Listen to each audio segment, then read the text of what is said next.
We are live on the Miguel and Holly and the Hits 961 Facebook page for Queen City Confessions in just a second. But first, we had a little contest happening this weekend. What was happening, Holly? We were giving away tickets to see Doja Cat. All you had to do was head to the Miguel and Holly Instagram to get yourself entered. Well, we have a winner who she followed all the instructions and shared it. Congratulations to London, aka Peach Pit is her username. I love it. You've got tickets to see Doja Cat. Congratulations. Congrats, London. Yes, and so we'll be doing more contests like that. So be watching the Miguel and Holly and the Hits 961 Instagram. Now it's time for Queen City Confessions. Let's dive in. The first one, I'm going to give a parental warning, not because it deals with anything that is sexual, but deals with drug use, and it's pretty serious. Okay.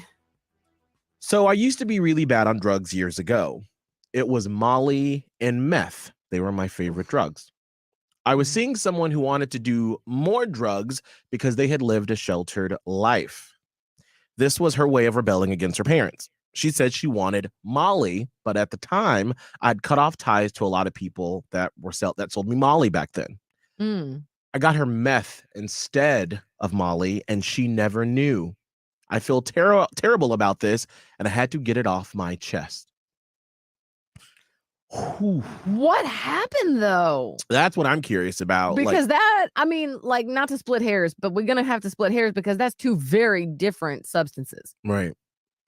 Do you come clean about that after the fact, or do you just sort of let it go? Because I'm assuming that this is an ex now, that you're not with this person. Right. So did that send them down a terrible path? Because that's supposed to be really addictive. It is very.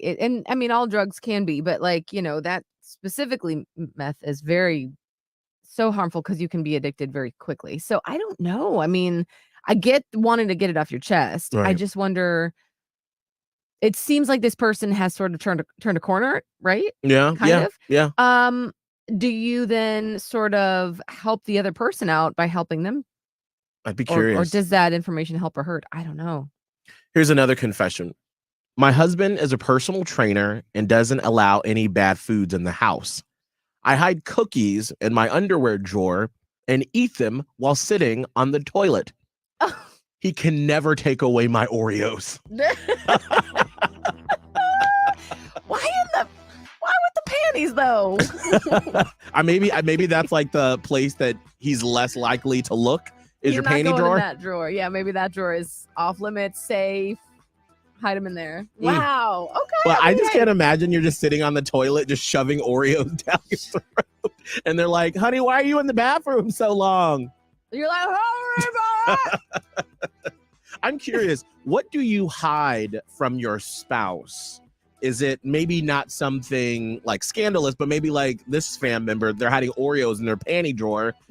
What do you hide from your partner? Text HITS and what you hide to 96893. All right, it is 7:30. Now we're doing something a little bit different this week. We are doing a special Hall of Fame blown offs, but these all have to do with food. Okay. I love it. I love this so much. How does food come between people here in the Queen City? We're going to explore that with all these Hall of Fame blown offs this week. Well, this first one today is from last April, where Diego took Marisa to a pretty great restaurant for their first date. Well, she made one request at the end of dinner that made Diego ghost her. But what was it? Find out with our Hall of Fame blown off Food Week in 2 songs.